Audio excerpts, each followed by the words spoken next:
everyone, and welcome to Untamed Unfiltered. I'm Amanda Nicholson. My name is Aaron Provencio, and today we are joined by two of the center's students, Rebecca and Rachel. How's it going, guys?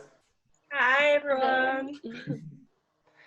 Well, thank you guys so much for joining us today, especially on one of your very important days off where you have to probably sleep in and recover a little bit from all your hard work. We're excited to chat with you guys today as we take a deeper dive into our Teaching the World episode, which is really all about the students who come through our doors and all the people who we get to meet and we get to work with and learn from. And yeah, I think it's great to have you guys here as you both finish up your time at the Wildlife Center of Virginia. But I guess just for all of our viewers, will you guys just tell us a little bit more about who you are, where you're from, and what brought you to the Wildlife Center? Want to go first? Yeah, sure. So I'm Rebecca. I'm Swiss Brazilian, so I grew up in Brazil. Now I live in Switzerland, and I'm in vet school there. So I've always been fascinated about wildlife, and since I started vet school, I've been trying to gain as much experience with wildlife rehabilitation and medicine as possible. And yes, now after my fourth year, I found the Wildlife Center and in Virginia, and I contacted them, I applied, and yeah, well, here I am now. And I'm Rachel. I'm from Hong Kong. I came to the US around 5 years ago to continue my education. So I went to the University of Iowa to do my Bachelor's of Science degree. And then I majored in environmental science at that time. So I learned a lot about conservation and stuff. And that was when I learned about wildlife rehabilitation. So since as I grew up, I always want to do something related to animal care. And I learned a lot about conservation. So I really want to contribute my part at the same time. So wildlife rehabilitation is kind of like the best of both worlds. And so when I graduated, I applied for jobs. And when I type in wildlife rehabilitation, the Wildlife Center of Virginia was really like the first thing that popped up. So I just applied and here I am. Here you are. And so now that you're here, would you mind kind of describing what either of your average day looks like at the center?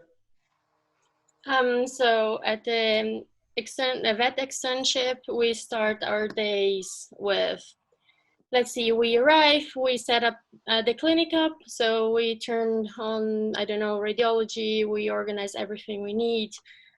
We start pulling up the medications that the patients will need that day.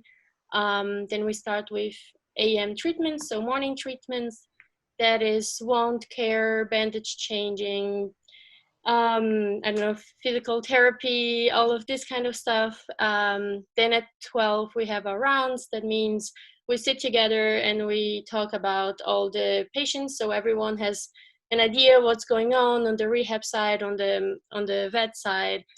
Then in the afternoons, we start checking up the patients that just arrived in the morning or will be arriving in the afternoon. We do surgeries that are scheduled. We do the afternoon treatments and so on. And then in the end of the day, we clean up and that's it. So for outside, the rehab side, it really depends on how many people and how many patients we have.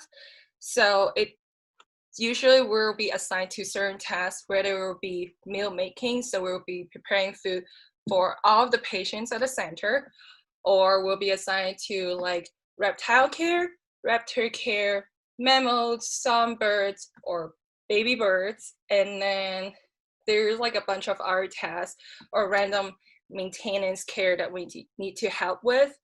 So we usually start our work at 8 and then we just go until everything is done. And because right now it's baby season, so we often work till at least 8, 9, or even 10. Yeah, those are some long days, especially now. I know it's baby season, but yet it's also, the caseload this year is intense. So you guys definitely are getting all the experiences, I'm sure. Literally. And Rachel, you've been at the center for a long time now, right? When did you first come for your externship? Yeah, so my externship started on September 2nd, I believe. So I've been here for 10 months already. Yeah. Yeah, so like almost a whole year. And I feel like you're an honorary staff member, really, all this time. So you've really gotten to see like the full cycle of things, of like entering the fall and then the slower winter season, and then everything like starts to gradually ramp up in the spring until it gets totally crazy. Chaotic. So when you think about your whole time here, what has been the best part? What's the best thing you've done? And we won't say what the worst thing is, but what's the most challenging, would you say? I would say, because I've been here for so long, the best part is for sure to see a patient coming in, and then like I got to see the whole treatment process, rehabilitation, and then like releasing, possibly being the person to release them. It's really the best part, because a lot of the times the patients coming in, it takes so long for them to heal. So a lot of the externs don't really get to see the whole process, but I was very fortunate because of how long I stay. Sometimes I can see them going back to the wild, and it's the most exciting thing, and it's the reason why we exist here. And I would say for the most challenging part, it's really the physical exhaustion of the job, especially right now that like just fresh out from college and then coming to this field working like 13 hours every day. It's a big exhaustion. I feel like I aged like probably like 10 years in this year. But yeah, it's also like the amount of like information that I did not know and I learned from here is overwhelming, but it's very, very helpful, and I feel like it's still going to be really useful for the rest of my life, whether it's for daily life or if I continue to stay in rehabilitation. It's all very useful. And Rebecca, you haven't been stuck here with us for as long as Rachel has, but you've been here for not only the busiest time of year, but also a time that's been made a little bit more difficult for y'all because we don't have as many people in the clinic under the given circumstances, right? So I'll ask the same question of you. What has been the best part of your time at the center, but also what's been the most challenging? Yeah, so well, the best part is surely I had a lot of interest about these wildlife animals, so we can learn a lot in theory, but the thing is to learn how to handle them. For example, all the practice I had like really almost none, and it's so diverse. So to restrain a bald eagle and to learn to unbox a box turtle, like they are all very important and very different.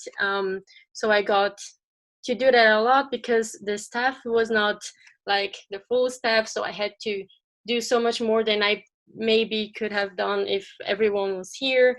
So that was actually really cool. That was really useful. And yeah, I think that was the best part. And well, learning a lot all the time about everything, really, about a bit of rehabilitation that I have no idea about, medicine, restraint, everything. And well, the most like rather negative sides, or not even negative, because you learn, I think, as a vet and rehabilitator is always a lot of time. The time load is probably always quite big, but it was a good training because we had long hours, and well, yeah, you just have to learn to function, and the next animal will come in. It needs as much patience and focus as the last one, so it's just a very good training to do that hour after hour. So yeah. Awesome.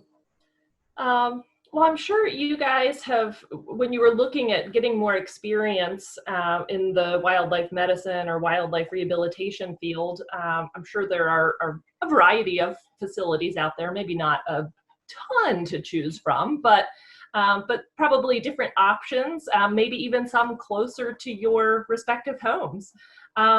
So what do you think the value is of coming to the Wildlife Center of Virginia? Why come all this way? Sure. Okay. So for me, it's surely that, well, in Switzerland, I don't think there are so many big wildlife centers and so well equipped as the Wildlife Center of Virginia. So from the medicine part, so the whole caseload that we have it's so big. So we get to see so many things. So from the medicine side also, well, because we are so well equipped, we can do so many things. So I learned so much more. But also being in another continent, these are other species, these are other diseases.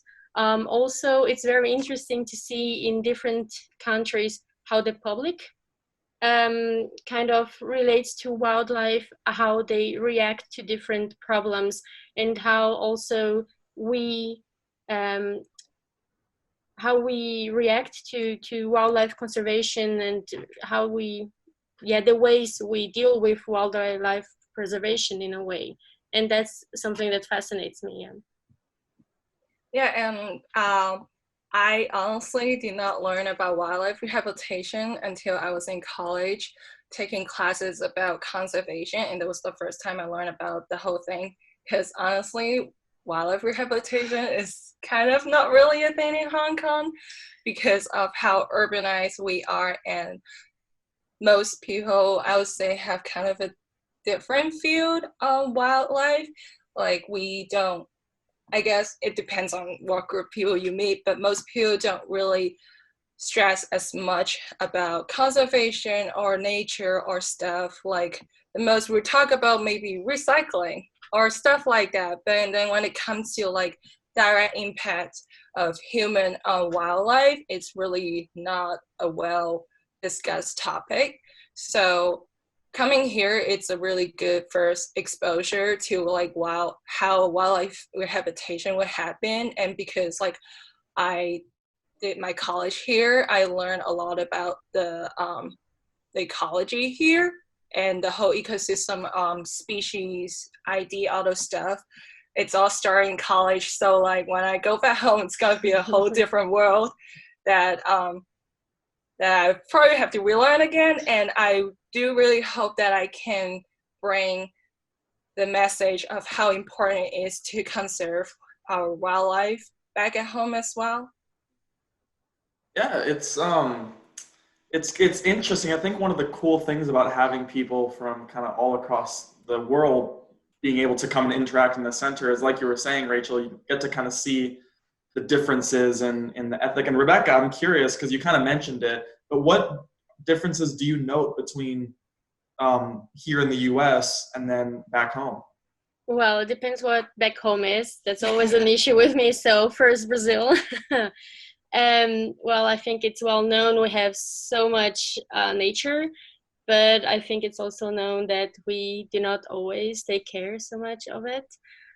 So it's first in Brazil, we have a lot of very big cities, and then almost like then nature. So I grew up in a very big city, so that's also a bit different. We don't have wildlife well where I grew up, and in general, it's just not really a topic. I think wildlife preservation and nature preservation, in general, like a bit Rachel said. And in Switzerland, I think we don't have so much wildlife anymore. We have a lot of, it's just how crowded Europe is in the end nowadays. They have a lot of small forests, but they are always interrupted by cities in a way that wildlife, it's either always bothering the farmers and they cannot really, I don't know, like there's not much of wildlife. So I know some small wildlife centers, but it's just very difficult to do something more because the environment, how do you say, So damaged. yes, there is just no place for them to live. So you can try and treat them, but then where are you going to release them? I know they have been trying to do some nice programs there. They have reintroduced the Jesus, I don't know how to say that in English. It's one kind of a big feline with the pointy ears. Bobcat or lynx? Yes, exactly, the lynx. They have done that in the mountains, and they've been trying to do some programs with the European bison. But it's all very, very difficult. And I think America has a very nice, I felt it here that people are very interested in helping wildlife. I mean, we had some people bringing toad from places that were 3 hours away. I mean, I don't think in 3 hours you have crossed Switzerland. So it's like I've never heard of something like this in Brazil or Switzerland. It's really nice. And you also have like still a lot of land, and I think still a lot of place for the animals actually to be rehabilitated and put back in. So that's some of the differences. I'm wondering, for the both of you, in your time at the center, do you have a specific species or like a specific moment that's just your favorite? It just stands out above all else? So I think for me, even if it was not so much of our case, I've heard of this case and I saw a little bit. We had I think, great horned owl that was an orphan, and instead of raising it all the way through to adulthood, they put them with an older owl, and it slowly, so basically to teach him to be an owl. And really, every time that we went there, we could see how he was picking up in some of the things. He was trying to mimic what the bigger owl was basically doing, and it wasn't quite right yet. So it was very sweet. So I think that was something that really, I don't know, really marked me, because it was first very, very cute to see. But second, it's such an amazing but very simple rehabilitation tool that I did just not know. And it was just like so amazing to see that. Yeah, honestly, I probably would have said the same case. I think you're thinking about Papa Jiho as a surrogate, as a stepfather, raising two of our outlets. And it's really the cutest thing ever. And it's such a bizarre way when you think about it from an outsider, that like a patient that unfortunately could not be released could still be helping with the population outside by raising all of the orphans that come in and teaching them how to react to humans properly. So the first outlet that came in, that now is with Papa right now, like he came in, I think around January or February, as like just a fluff ball, a white fluff ball. And it's like the cutest thing ever. And you just like get to see him like growing up, and then we group him with Papa, and then just like the first day when we saw him outside and then clicking his beak at us, you're like, go away. And it's like the happiest thing ever to me. It's like seeing him acting properly and learning how to be an owl. It's so nice to see. That's awesome. I love that Papa and the babies are like, was a meaningful experience for you guys, because I think sometimes those of us who are, there all the time, day in, day out, kind of maybe sometimes take that for granted. But he's like, Papa is such an icon for us. I mean, he's been there 19 years. And we've kept close counts of the babies he's had every year. So we estimate, I can't recall this off the top of my head, but I want to say it's in the 40s. Like this is probably like baby number 43 and 44 of his lifetime that he's helped us raise, which is so cute. And it is so fun. I loved when we introduced critter cams into the enclosures too, because that gave us a whole new window into his world with them. And we would watch him bring mice to the babies on camera. And interestingly enough, like he's a really big owl, so we thought he was a female at first. But the behavior is pure fatherly figure, because the males will go and like get the food and bring it to the nest, but mom's responsible for like tearing it into little bits and feeding the babies. So like he would bring these mice to the babies and like leave it, and then the babies would be like, okay. He's like, I don't know, I've done my job, like here you go. It's so fun to watch them. Now, Rachel, you are leaving us pretty soon coming up. Heard you booked a flight and you're headed out. You finally got tired of us, which surprised you lasted this long. But I'm wondering, is there one lesson or one skill or something that you learned in your time at the Wildlife Center that you're going to bring back with you when you head back home? I feel like the most important thing I learned here is that oftentimes we are unaware of how much we directly impact the wildlife, because a lot of the times for the public, what you hear is like how we affect nature is littering or using too much plastic or stuff like that. And then there are some aspect of life that we always overlook. For example, it's like, at least like right now, almost every single day we'll have at least 2 or 3 cases of patients coming in because of cat or dog attack and all those stuff, which before I came to work never crossed my mind, being like letting your dogs out or letting your cats out would cause such a big impact to the neighborhood wildlife. And or other like scavenger raptors like vultures and eagles, like almost 100% of the time when they come in they have lead poisoning, and all those stuff is just, it's an overwhelming message that like how much we have negatively impact our wildlife, and at the same time how much we can do just by simple ads like put your cat with a collar harness, don't let him roam free in the neighborhood and all those stuff, and just can help our neighborhood wildlife so much. And that's probably the first thing that I'm gonna mention to people around me when I go home, is that conservation can be really hard, but it can always start with the first step, what you do, and just think twice before you do, because oftentimes that can save one animal's life.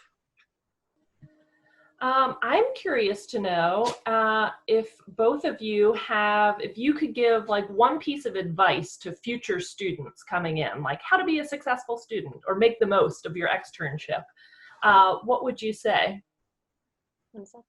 I would say ask questions. Ask a lot of questions. So one thing, because it's a teaching hospital here, every staff member is very, very willing and totally expect you to ask numerous questions and learn as much as you can at the time you're here. So because I was very curious, I always ask a lot of sometimes like nonsense questions, but I did like learn a lot through that. And I'm very glad that I did it, because now that I stayed here for so long, I can kind of like help with like answering questions of the new students here, which is it's very helpful to them to like realize like why we're doing this. For example, why are we soaking turtles? Because to help with their hydration. How so? Because they absorb water from their butt, which is something that you never thought of until you actually ask a vet of like, how do they absorb water other than drinking? So that's exactly why we're doing it. So there are a lot of like random things that you wouldn't have thought of, or like just ask questions. It's definitely the number one thing here as a student. Yeah, I would totally say the same thing. It's like, just ask as much as possible. Don't be afraid that it's going to be like the wrong question or whatever, because it's so much information that we like her example, we don't stumble about this information in normal life. So just ask as much as possible. Don't be afraid of the long hours. They're really worth it, and just enjoy every minute, because it's going to be over before you see. So yes. Well, I think that's a great note to end this episode of Untamed Unfiltered. Thank you two so much for joining us today, and for your wise words of wisdom, and of course for everything that you do for us at the Wildlife Center of Virginia. We appreciate it very much. And once again, thank you so much for tuning in to another episode of Untamed Unfiltered, and we will see you all next time. Have a good one. Bye. Bye. 2, 3. Okay.